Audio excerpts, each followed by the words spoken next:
Assalamualaikum warahmatullahi wabarakatuh. Allahumma sholli ala Sayyidina Muhammad wa ala ali Sayyidina Muhammad. Pemirsa yang dirahmati Allah, marilah kita simak ceramah dari Kiai Haji Abdullah Gimnastiar dengan tema cara terbaik dalam menyikapi rezeki. Sebelumnya marilah kita perbanyak sholawat minimal 1000 kali sehari, agar hidup kita penuh barokah dan mendapatkan syafaat kelak. Jangan lupa berikan dukungan kepada channel kami dengan memberikan super thanks seikhlasnya. Marilah kita doakan semoga Agim sekeluarga dan para penonton YouTube ini diberikan kesehatan dan diberikan kebahagiaan dunia dan akhirat. Amin ya robbal alamin. Waktu kita di rahim ibu, kita tidak berpikir apapun karena otak kita juga belum jadi. Tetapi semua keperluan kita datang tepat pada waktunya. Kapan jadi kuku, kapan jadi tulang, kapan jadi jantung, kapan jadi kornea mata, kapan jadi neuron, semua selama 9 bulan, saat demi saat berdatangan karunia Allah yang presisi, waktunya, tempatnya. Jadi tidak ada yang perlu diragukan sama sekali. Yang harus selalu kita pertanyakan adalah kesungguhan kita. Apa kesungguhan kita mengabdi kepada Allah? Ini yang harus selalu kita tanyakan. Saya ini cari apa di dunia ini? Rezeki itu bukan urusan kita. Rezeki sepenuhnya urusan pencipta kita. Rezeki itu total, semua rezeki milik Allah, dikuasai oleh Allah, dibagikan oleh Allah, ditahan oleh Allah, diambil oleh Allah. Bagi kita, menyikapi rezeki jadi ibadah. Ada perbedaan tidak hadirin? Sepertinya bingung. Rezeki bukan urusan kita, itu urusan pencipta kita. Urusan kita adalah menyikapi bab rezeki ini, yakin atau tidak, itu urusan kita, syariatnya. Jujur atau tidak, itu urusan kita. Kalau jujur, ketemu dengan rezekinya plus pahala, barokah. Niatnya lurus atau tidak, ketika diberi syukur atau tidak, itu urusan kita.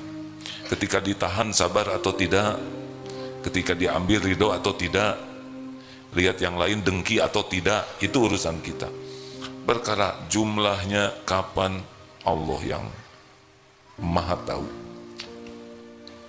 Allah tahu kita dililit hutang, tahu pasti. Orang ngutangin ke kita juga dengan izin Allah. Hanya ada cari di jalan yang Allah sukai, ada yang cari yang tidak Allah sukai. Ada yang kena riba, ada yang tidak riba. Tapi tetap saja Allah dengan izin Allah sampainya rezeki kepada kita. Ini sudah lama hidup di dunia, dilihat dari wajahnya. Bukan wajah balita. Tidak ada yang tertukar. Kita mengunyah makanan yang jadi kornea mata, jadi yang jadi sel kulit, jadi yang jadi sel jantung, jadi yang jadi sel empedu. Ini tubuh ini, maaf ya, kalau saudara lihat saya sekarang, ini sebetulnya beda dengan Agim tahun lalu. Sudah tidak ada Agim yang lalu.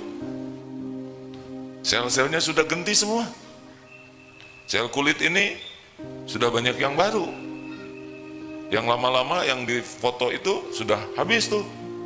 Tapi kita tidak menyadarinya. Kita hanya makan. Ada yang jadi sel kulit, sel jantung, ada yang jadi sel darah. Begitu rumitnya tubuh ini dan beres. Tidak ada di hidung ini keluar kuku. Nggak nyambung. Jadi jangan ragukan kapan Allah memberi, jumlahnya sebanyak apa, bentuknya seperti apa. Tenang saja. Ada yang maha tahu. Wallahu ya'lamu antum la ta'lamun. Yang harus selalu kita pertanyakan adalah, ini saya serius tidak nih mengabdi ke Allah? Contoh ya, kita berbuat baik, sedekah, nolong orang, nolong istri, nolong teman. Apakah benar kita berniat ini sebagai pengabdian kita kepada Allah? Kalau kita masih menunggu-nunggu, mengharap-harap ucapan terima kasih, mengharap-harap diakui kita sudah berbuat baik, mengharap dipuji, mengharap dibalas budi, ini masalah kita. Ini masalah, hadirin. Bukan perkara remeh itu. Makanya hati jadi tidak enak, galau, kecewa, sakit hati. Rasa-rasa yang tidak baik ini semuanya diundang oleh dosa. Dosanya apa? Salah niat. Jadi jangan anggap remeh. Sakit hati, kecewa, galau, kesel, jengkel, sedih, cemas. Semua yang gak enak itu Allah tanamkan di hati kita sebagai peringatan. Kalau kita ingin diakui, dihargai, kita nunggu-nunggu orang berterima kasih, nunggu-nunggu orang tahu ini perbuatan baik kita, jasa kita.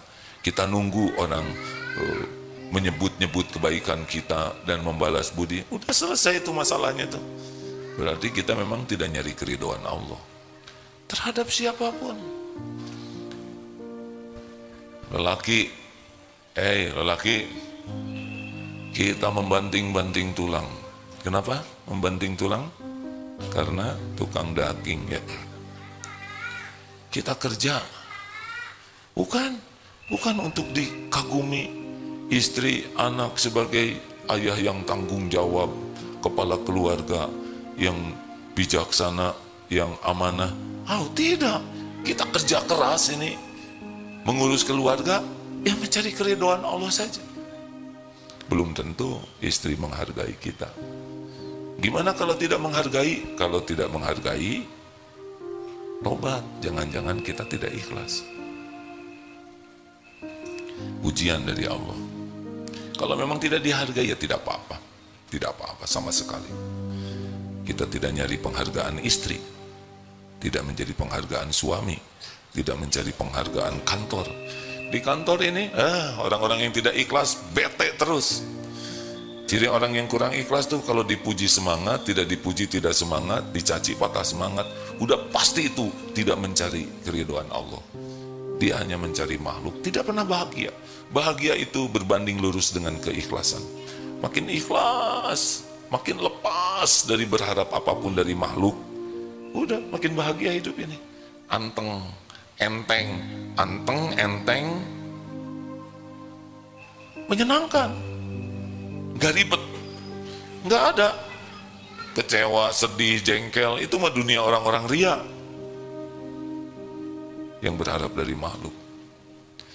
Nah, kalau mau tanya, bukan tanya kenapa pertolongan Allah lambat, salah. Kenapa hati saya gak sungguh-sungguh kepada Allah? Itu yang ditanya. Kenapa hati saya masih berharap dari selain Allah? Tapi saya doa kok minta rezeki ke Allah, tapi kamu kelakuannya pengen dipuji atasan, ingin dipuji kawan, ingin dipuji tetangga. Semuanya bukan karena Allah. Nah, kita sering mempertanyakan pertolongan Allah. Kapan datangnya? Kapan utang saya dilunasin? Jangan itu dong, kapan sholatnya khusyuk? Kapan jodoh datang? Gampang bagi Allah. Kapan saya benar-benar menuhankan Allah? Jadi harus selalu tanya ke diri itu. Dan Allah tahu pikiran kita, hati kita. Allah tahu, wa huwa alimun bidati sudur. Apa yang sembunyikan di dalam dada ini. Jadi jangan suka mempertanyakan, kok Allah lambat menolong saya? Enggak mungkin lambat. Kalau lambat dikasih napas, kita udah jongkeng dari kemarin. Kalau Allah lambat nolong kita, jantung kita tidak didetakkan aja oleh Allah, udah ngusek, benar?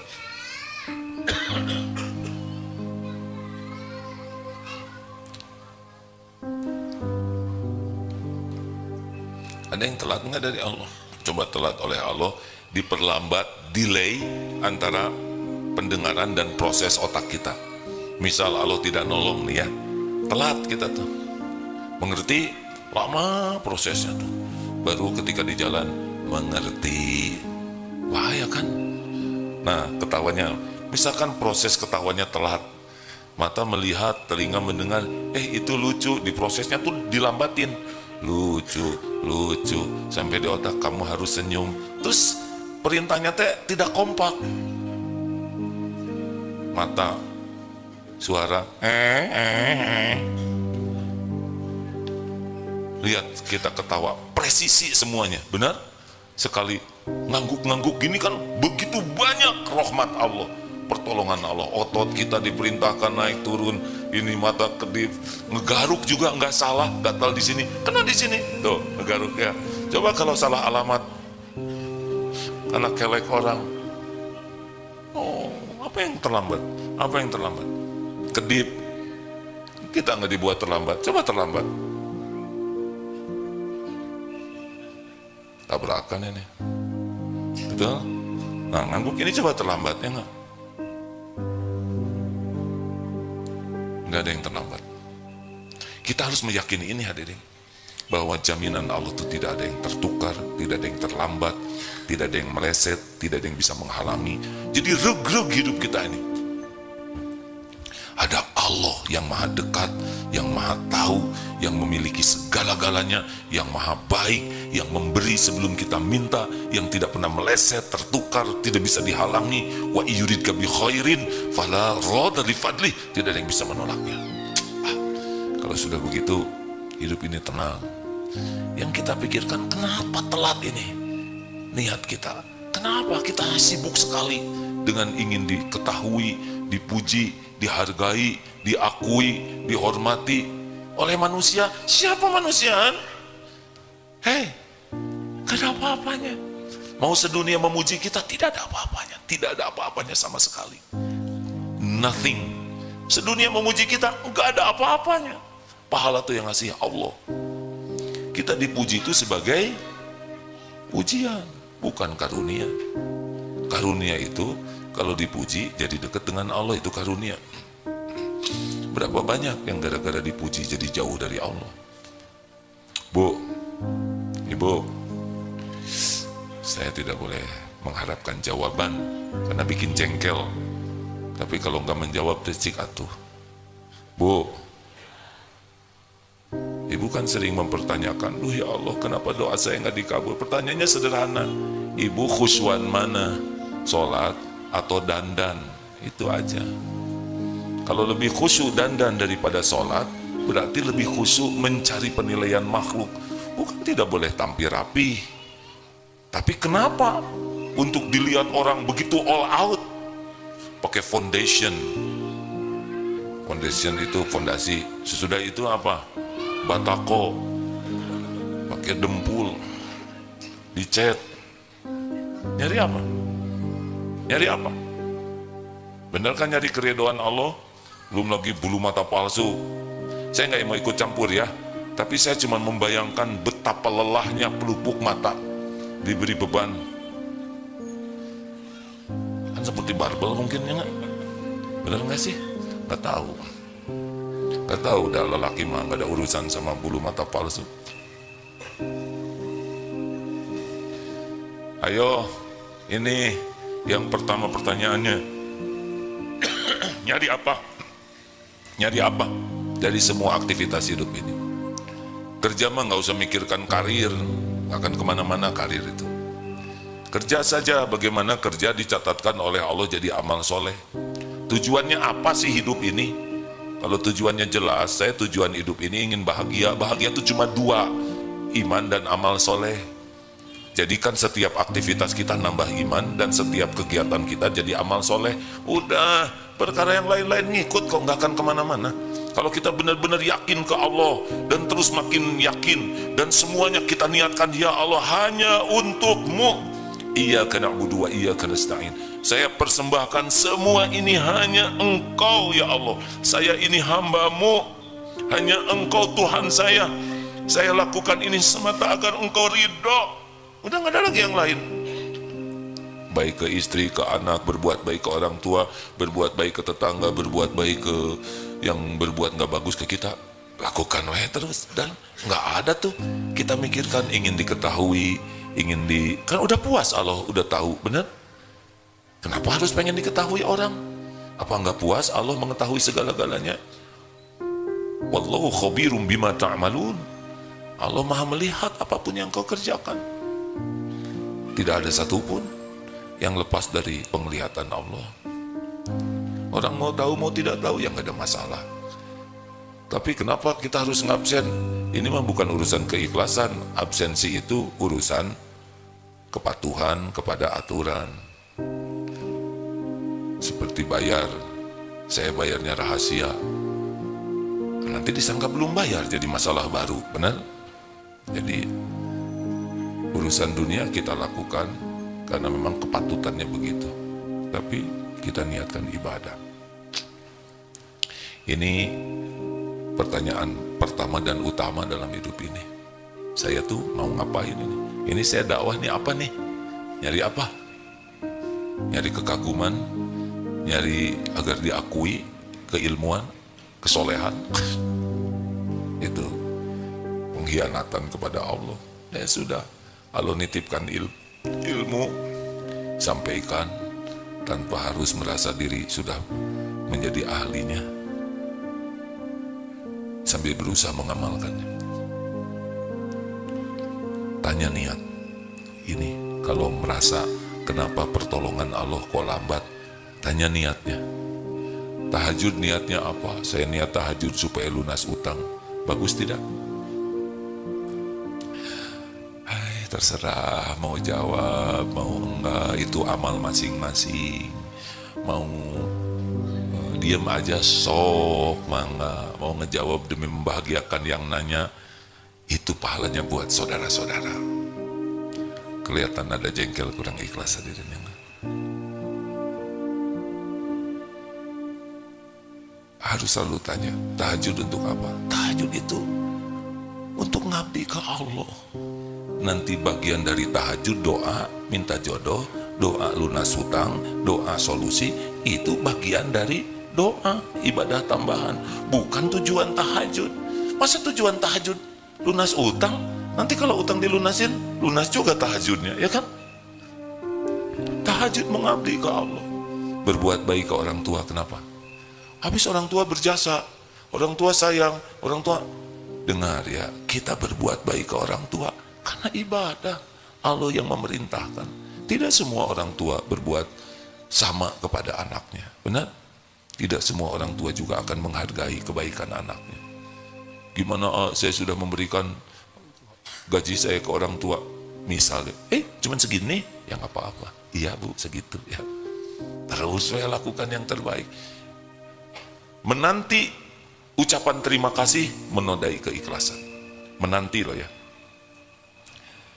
Menanti itu udah naik. Sebetulnya mengharap udah jadi masalah. Enggak ada mengharap. Jangan mengharap. Senyuman, raut muka, ucapan terima kasih, doa, penghargaan, balas budi, hapuskan. Fokus saja berbuat. Wa kafa billahi syahida. Cukup Allah jadi saksi. Teori mah gampang. Tapi ini perjuangan kalau ingin ditolong oleh Allah.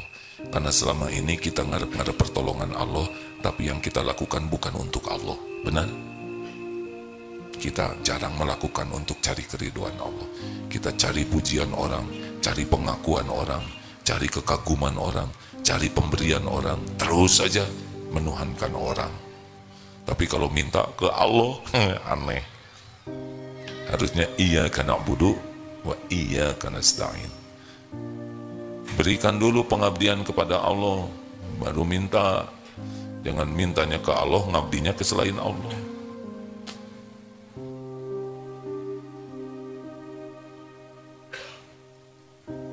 Cirinya apa? Kalau makin ikhlas, anteng, enteng, ringan, nggak ribet hatinya, nggak banyak luka, nggak kecewa, nggak sakit hati. Udah dilihat Allah semuanya. Makin tidak nyaman, pasti teguran dari Allah.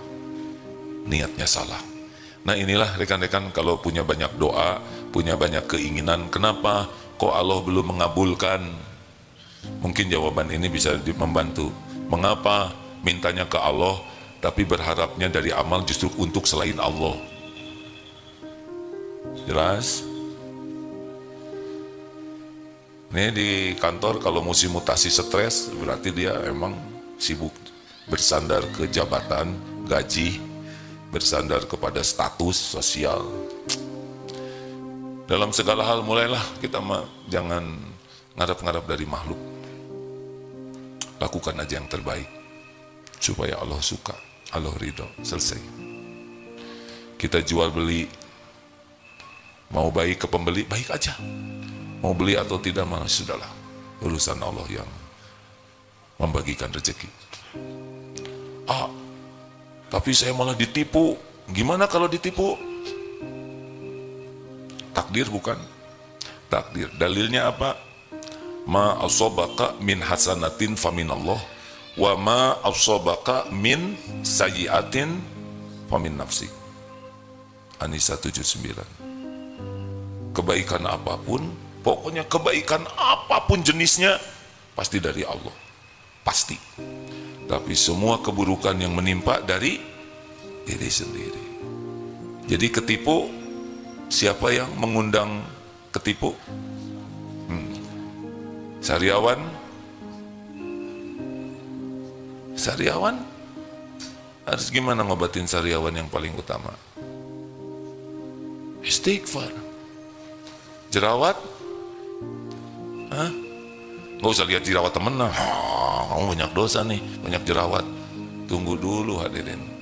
Nggak boleh coupling ini menilai orang lain. Kalau diri kena apapun, sakit, sedih, gelisah, ketipu, ketendang, terpeleset, kejedot, dihina, dimaki-maki, semua itu pasti diundang oleh dosa. Jadi kalau kita kecopetan, fokusnya apa? Fokusnya cari dompetnya ya. Fokus terpentingnya adalah bukan mikirin copet kurang ajar, karena udah pasti ya. Kalau copet bijaksana, dia ngasih uang bukan nyopet ya. Kenapa saya ditakdirkan copet? Dari segini banyak, kenapa saya yang harus kehilangan? Pasti ada dosa saya. Mungkin uangnya dipakai sia-sia, pelit, udah beberapa kali kotak infak lewat, terus pura-pura itu dilama-lamain, keburu lewat. Padahal Allah tahu emang sengaja dia dipelanin dan gak mau sedekah. Atau nanti ajalah di tangga sedekahnya. Pas sampai di tangga kedorong-dorong, udah bukan salah saya, ada kedorong jadi nggak sedekah. Pas sampai ke sana teh dompet mana habis. Mudah. Walaupun tidak ada yang tahu, tapi Allah tahu pikiran kita, tahu hati kita, tahu strategi bohong kita. Allah tahu. Mungkin kita belanja jajan dukuh, sekarang musim dukuh nih. Nyobain yang bagus-bagus, yang gede-gede, kan disimpan di atas tuh.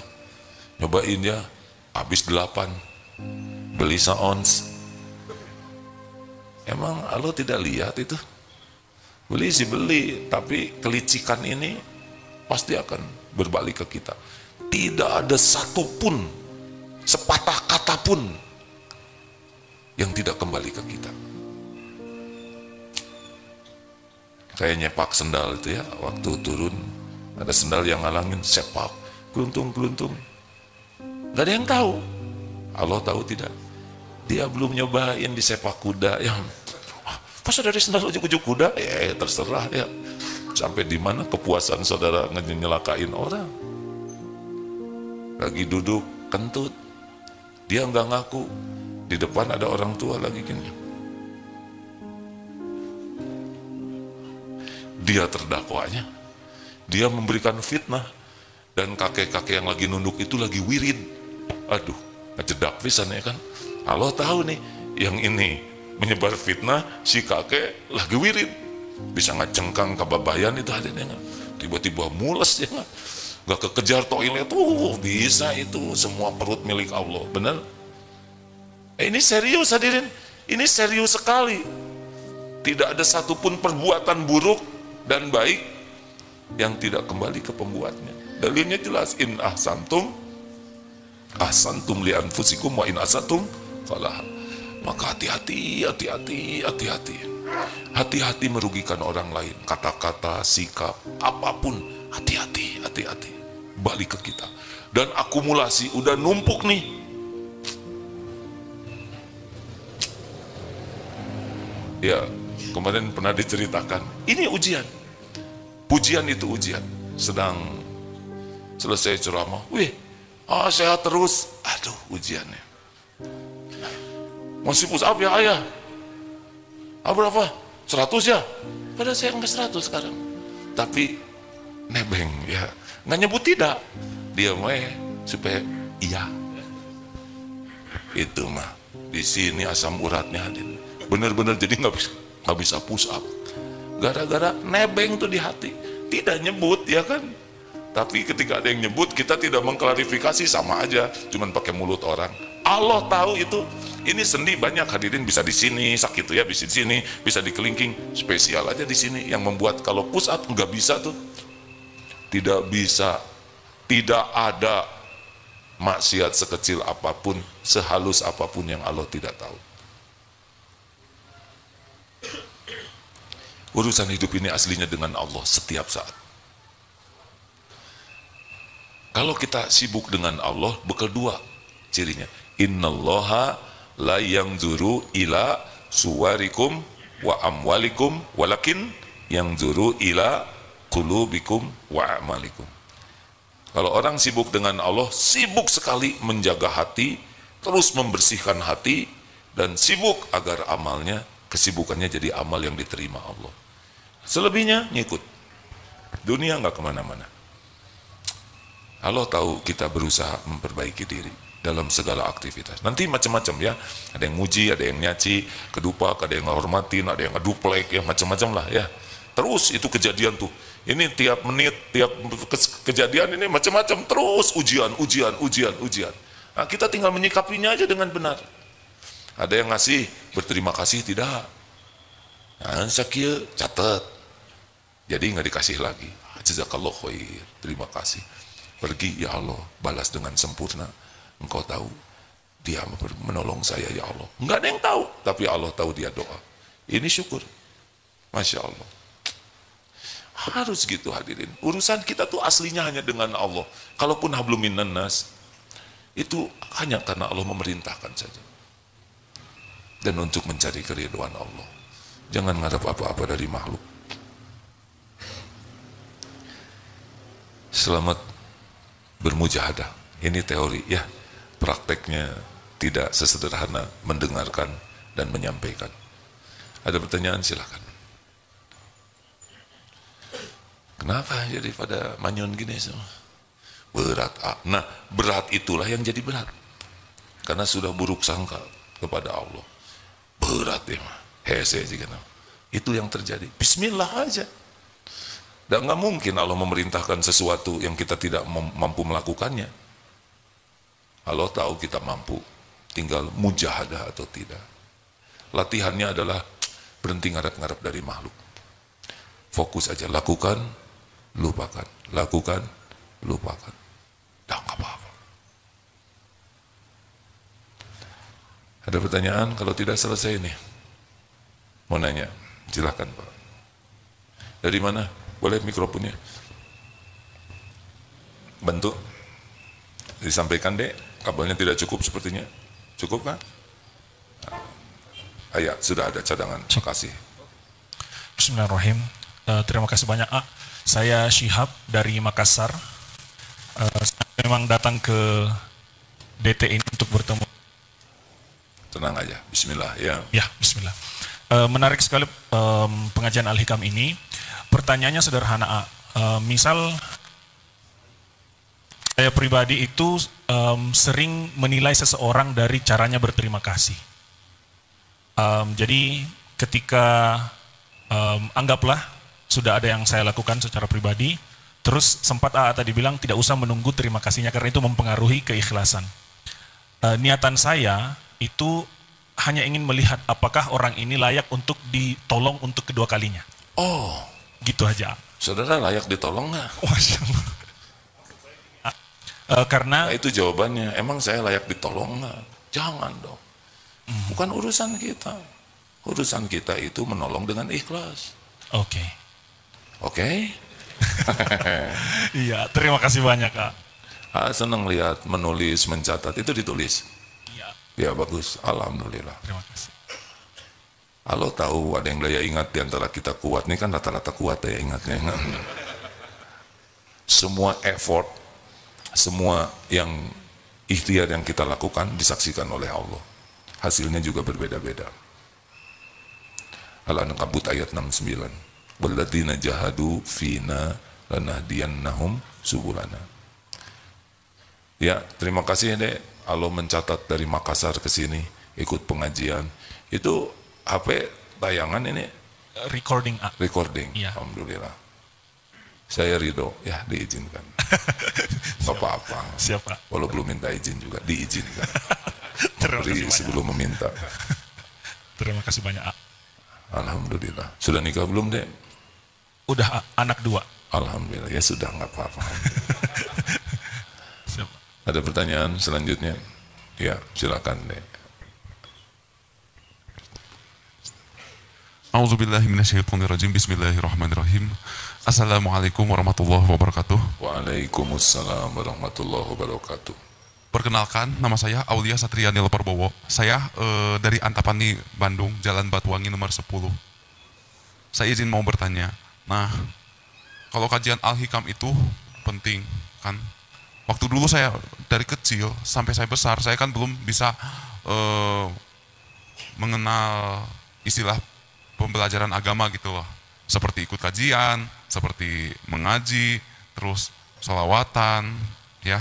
Dulu kan saya Jadi pertanyaannya apa? gitu aja. Jadi tentang pembelajaran agama tuh misalnya kayak gimana tuh, Al-Hikam gitu loh. Baik, jadi belajar agama tuh bagaimana?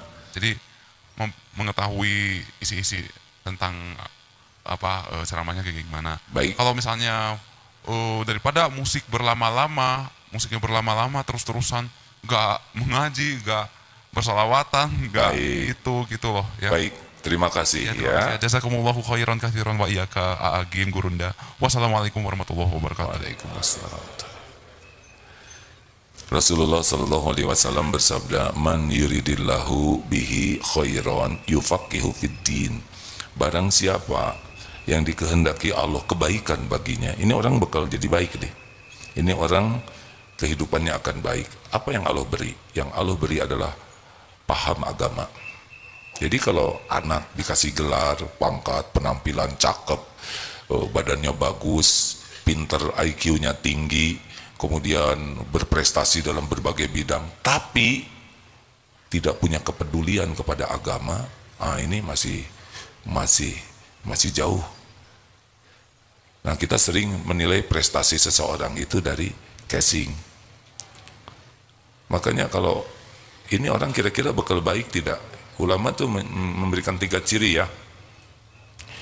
Ini akhwat kalau mau nyari jodoh, wah ini langsung ngangguk. Ibu nggak usah ikut ngangguk. Nih 3 cirinya. 1, dia semangat tidak belajar agamanya.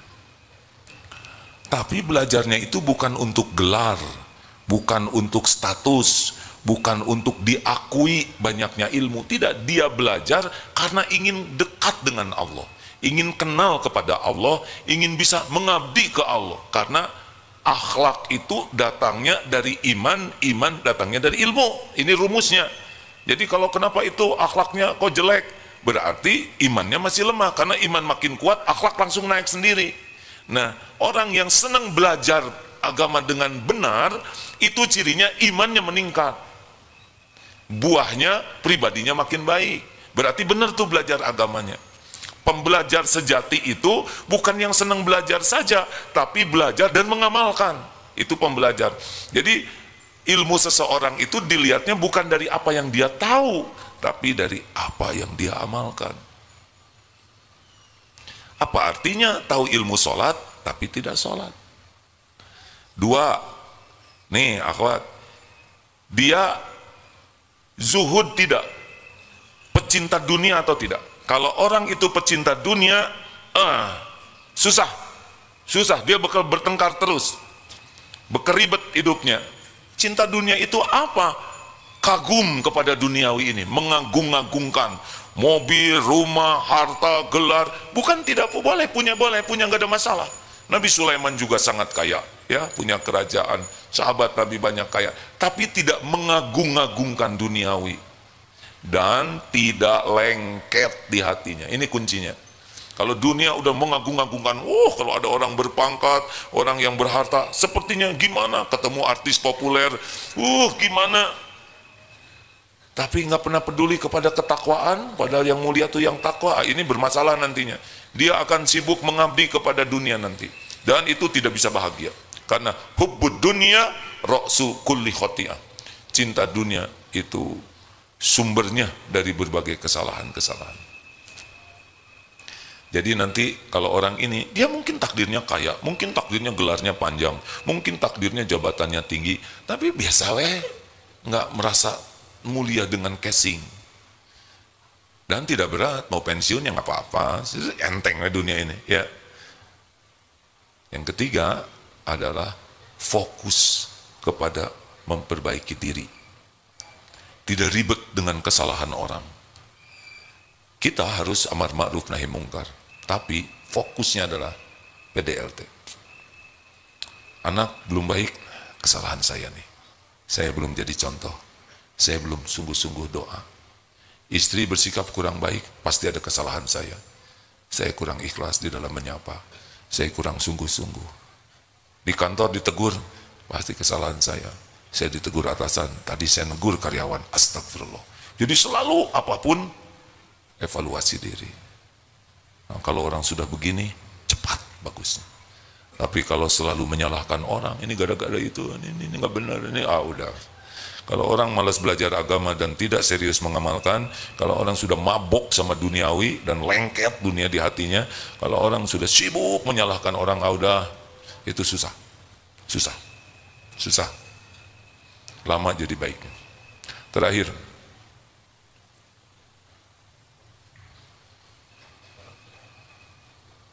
ini nanya ke sini, Bapak yang jawab, beres, tiga-tiganya kebagian. Terserah yang mana aja. Saya tidak berani ngambil keputusan, ngacunya bareng. Silakan, Dek.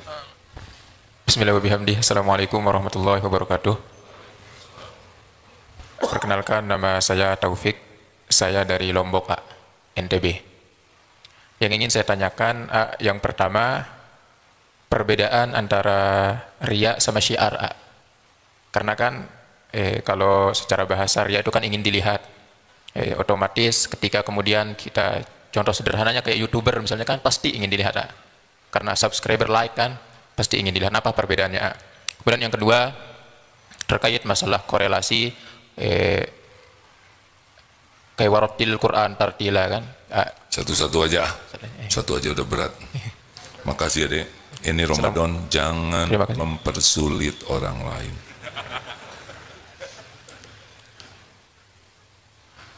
Apa tadi pertanyaannya? Antara riya dan syiar. Bahkan menampakkan nikmat itu bagian dari syukur loh. At-tahadus binikmah. Bini'mati rabbika fahaddits. Jadi menampakkan nikmat ini boleh. Bedanya apa? Goalnya. Kalau riya, goalnya adalah saya. Ingin diketahui, ini loh saya bisa loh, ini prestasi saya, ini harta saya, ini kepintaran saya, ini ide saya. Kalau syukur, Allah, ini dari Allah, ini milik Allah, ini amanah Allah, ini ujian dari Allah, gitu. Wah, rumahnya bagus, alhamdulillah, Allah yang memiliki segala-galanya, titipan Allah.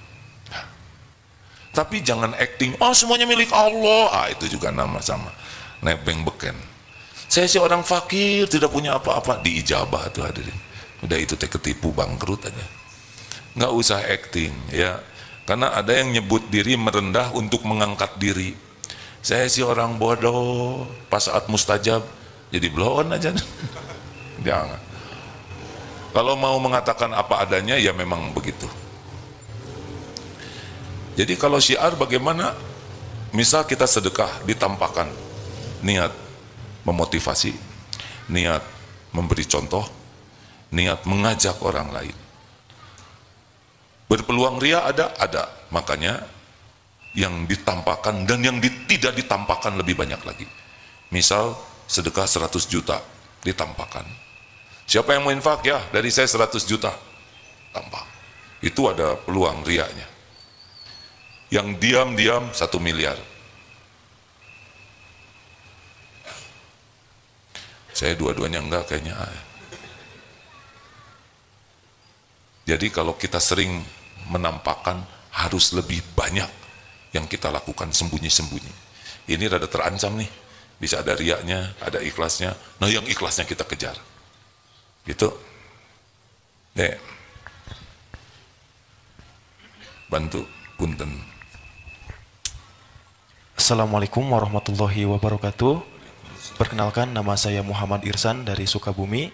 Izin bertanya, AA, bagaimana tips ataupun caranya supaya kita lebih ringan dalam mengamalkan ilmu-ilmu yang sudah kita pelajari ataupun yang sudah kita dapatkan? Terima Baik. kasih. Ada yang bertanya sahabat Ansor kepada Rasulullah SAW. Saya sudah dapat ilmu syariat Islam banyak, kurang lebih seperti itulah ya. Beri saya amalan yang bisa saya pegang teguh. Maksudnya dengan amalan ini mendorong amalan-amalan lain bisa dilakukan. Tahu jawaban Rasulullah seperti apa?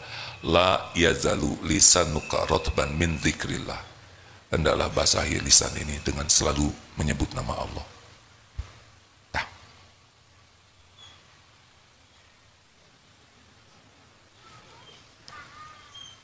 Cat. Bos, terakhir. Zikir terus deh. Doanya ini deh, Allahumma inni as'aluka fi'lal khairat wa tarkal munkarat. Pendek itu. Itu supaya kita semangat berbuat baik dan bisa meninggalkan keburukan. Allahumma inni as'aluka fi'lal khairat wa tarkal munkarat. Catat. Enggak bisa. Ada di sana banyak di buku doa ya. Tapi saya nyusahin orang, Allahumma inni as'aluka fi'lal khairat wa tarkal munkarat. Nah kalau kurang ikhlas kayak gitu, ya nadanya tuh nggak enak ya kan. Inni as'aluka. Silakan Pak. Bismillahirrahmanirrahim.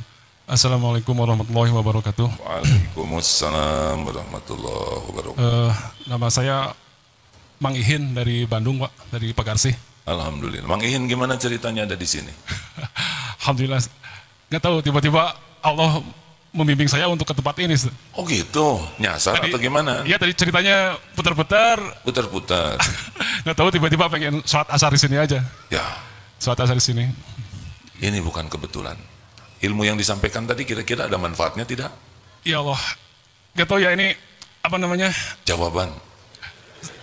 Saya apa yang tadi A sampaikan itu qadarullah pas banget dengan apa yang saya alami. Jadi Makanya diputar-putar oleh Allah ke sini ya. iya begitulah. Tadi apa yang A sampaikan tentang bab ditipu orang, bab kesenggol orang, itu pas banget dengan apa yang saya alami hari-hari ini. Oh, Bapak teh mantan. Ya. Mantan ketipu, maaf ya Pak ya. Ini bukan curhat ya. Enggak apa-apa. Jadi saya ini hanya apa namanya ingin menyampaikan saja ke jamaah. Kebetulan AA jamaahnya banyak gitu kan. Hanya ingin menyampaikan tadi yang bab ketipu itu bagaimana saya ditipu oleh seseorang dengan yang ngaku ustadz via online gitu. Ngaku ustadz via online. Via online itu. Jadi sebetulnya jadi nyomot foto aja Ustadz. Jadi ngambil foto salah satu ustadz yang saya kenal dan tiba-tiba nelpon dengan suara yang mirip banget 100%. Jadi saya ingin hanya menyampaikan kepada jamaah. Foto saya bukan. Bukan, A. Bukan, A.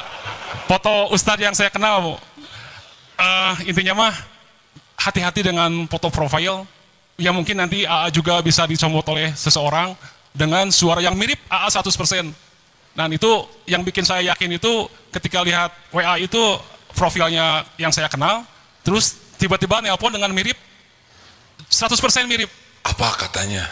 Ya intinya mah ngajak bisnis AA. Bisnis. Ngajak bisnis tiba-tiba ya apa minta bantuan tambahan modal gitu AA. Ya saya bantulah hanya sedikit tapi ya itu tadi nyelekit walaupun sedikit tapi nyelekit. Mungkin hanya itu yang ingin saya sampaikan. Tunggu dulu, belum selesai. Ya gimana? Kira-kira apa hikmahnya? Hikmahnya ya kembali tadi apa yang saya sampaikan bahwa segala sesuatu yang terjadi yang khususnya yang menimpa diri kita keburukan yang menimpa diri kita itu memang adalah dosa-dosa. Dosa-dosa yang telah kita lakukan, baik itu yang masa lalu yang tidak kita sadari, baru baru sekarang paham, oh ternyata cara Allah menyentuh seseorang itu tidak mesti dengan dengan sedikit aja udah. Gitu. Jadi untung atau rugi ketipu teh? Kalau menurut ini untungnya kita jadi kembali lagi ke Allah. Kembali lagi ke Allah. Kalau rugi nominal mah mungkin bisa lagi dicari gitu ya. Tapi untungnya itu alhamdulillah Allah ngasih ingat lagi kepada kita gitu. Apa datang ke sini kebetulan? Enggak, betul enggak. Tidak ada satupun kebetulan. Betul. Allah yang menggerakkan. Betul. Harusnya Bapak bersyukur. Alhamdulillah. Ketipu, bukan jadi penipu, ya kan? Betul. Kalau kita ketipu, kita bersyukur. Bukan kita yang kepilih jadi penipunya. Betul. Tobat. Ya, alhamdulillah, hatur nuhun pisan jangannya. Udah nggak usah mikirin dia, ya nggak? Karena dipikir juga nggak tahu kan dianya siapa, ya kan? Betul. Nah, uangnya juga milik Allah, tobat aja. Iya, siap. Hatur nuhun. Iman bisa mengubah dari asalnya korban orang lain bisa menjadi sesuatu yang bersyukur. Betul tidak? Inilah hebatnya iman. Makanya kalau sebuah perusahaan, ini saya dengar dari Pak Ruli kemarin, sebuah perusahaan apapun tapi menggunakan nilai-nilai religi, nilai-nilai ruhiyah, 3 yang akan terjadi. Ini hasil penelitian. 1, akhlaknya menjadi lebih baik, etikanya lebih bagus. Kalau sebuah lembaga pakai nilai-nilai standar kebenaran, apalagi pakai tauhid. Yang kedua, akan lebih bahagia karena dia akan lebih ikhlas di dalam berbuatnya. Dan yang ketiga, akan lebih tough, lebih kuat menghadapi berbagai cobaan. Tuh buktinya barusan ditipu juga malah bersyukur, ya kan? Ini sekedar gurau, jangan ditiru ya. Duh, sampaikan jangan nih. Nah, saudara yang nanggung ya. Si Kabayan beli motor, Pak menderita mana Bapak dengan ini Pak? Si Kabayan beli motor, sia-sia. Tapi ada hikmahnya, ada nggak kuat pengen ngomong.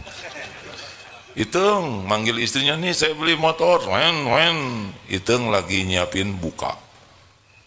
Enggak, saya lagi di dapur. Akhirnya turun dari motor ke dapur, pegang tangan istrinya, lihat dong motor baru saya. Pas dilihat, motor tidak ada. Itu si Kabayan bahagianya luar biasa. Gusti nuhun, gitulah. Kenapa dia berbahagia? Kata istrinya, kenapa bahagia sekali motor hilang? Untung saya sudah turun. Itu.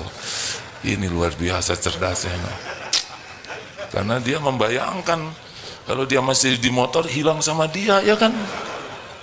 Nah pertanyaannya ini yang liar siapa? Si Kabayan, saudara atau saya? Astagfirullah, astagfirullah. Dahlah hiburannya Allah ampun. Saya tuh punya bakat ngebodor hadirin, jadi ditahan sekali untuk tidak ngebodor tuh ya. Bakat alami. Dulu gampang keluarnya, sekarang harus penuh pertimbangan. Karena setiap perkataan pasti dicatat. Dan pasti ada balasannya. Astagfirullahaladzim. Saudara sih mancing, selalu menyalahkan orang lain. Terima kasih penerimaan santri baru. Ini penting teman-teman yang menyimak lewat medsos. Pakai punten atau ya, karena ruas ya.